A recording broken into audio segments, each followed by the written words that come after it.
Today's story, The Biggest Christmas Tree Ever, by Steven Kroll, illustrated by Jenny Bassett.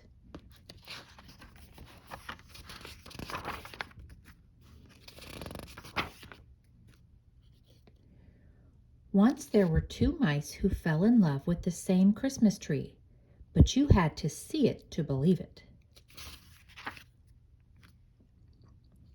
Everyone in Mouseville loved Christmas trees. Every Christmas, families all over town put up the biggest, most beautiful tree they could find. But first came Thanksgiving. The day before the celebration, Clayton, the house mouse, took a walk around Mouseville. He knew he should be thinking about giving thanks, but the chill in the air reminded him of Christmas. "You know what?" he said out loud. "This year, I'm going to find the biggest Christmas tree ever." Not far away, Clayton's friend Desmond, the field mouse, said exactly the same thing.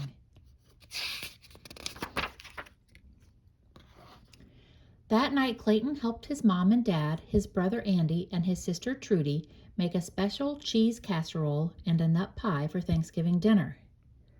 Over at Desmond's house, Desmond and his brother Morris helped Uncle Vernon fix a big pot of vegetable stew and a cheesecake. Everyone ate much too much. After dinner, Clayton's grandma and grandpa sat in the living room, holding their tummies and grumbling. Over at Desmond's, the cousins from across the road stretched out on Uncle Vernon's sofa and took a nap. The following morning, Clayton woke up early. He wanted to be the first at Clara's Christmas tree farm at the edge of town. That way, he could have his pick of the biggest trees. Over at Desmond's house, Desmond tumbled out of bed with the same thought. Clayton hurried over to Clara's, but it was hard to go very fast. He was still too full of Thanksgiving dinner. By the time he reached the Christmas tree farm, he was out of breath. He looked around. No one else was there. Moments later, Desmond arrived. He too was full of Thanksgiving dinner. He too had found it hard to hurry. He took a deep breath and stumbled inside.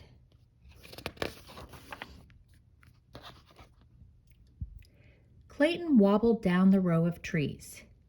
Here was a nice one, but it was much too small.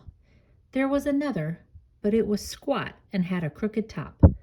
Over there was a third, but it was average height and had big gaps between the branches.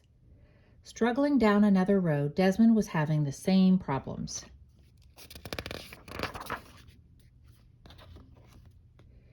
Clayton leaned against a tree.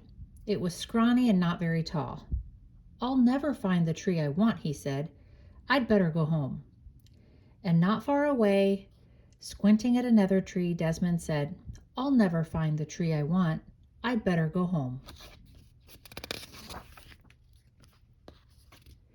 When Clayton reached his house, it was only the middle of the morning, but he was still full and he was tired. He fell back into bed. When Desmond reached his house, he too went back to bed.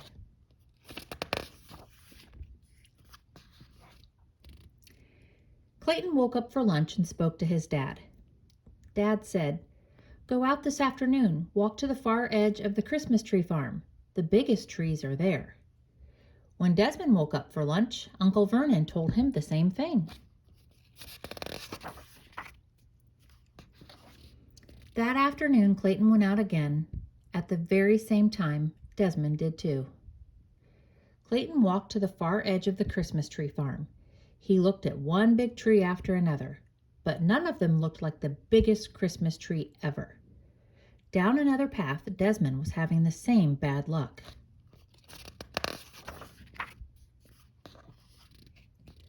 Starting to lose hope, Clayton peered around a very thick trunk.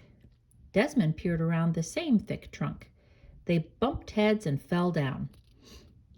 "I bet you're looking for the biggest Christmas tree ever," said Clayton. "I bet you're looking for the biggest Christmas tree ever," said Desmond. "Why don't we find it together?" said Clayton. "No one said we couldn't," said Desmond.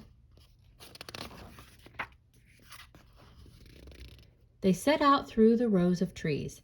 They looked and looked until it was almost dark.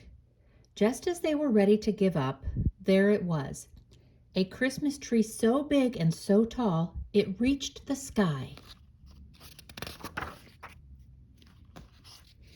"How will we cut it down?" Clayton asked.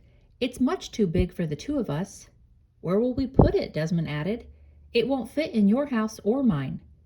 Clayton and Desmond smiled. "Our families will help us," they said together.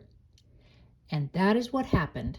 Clayton's dad and Uncle Vernon came out with their axes, and with the help of Clayton and Desmond, they chopped down the giant tree.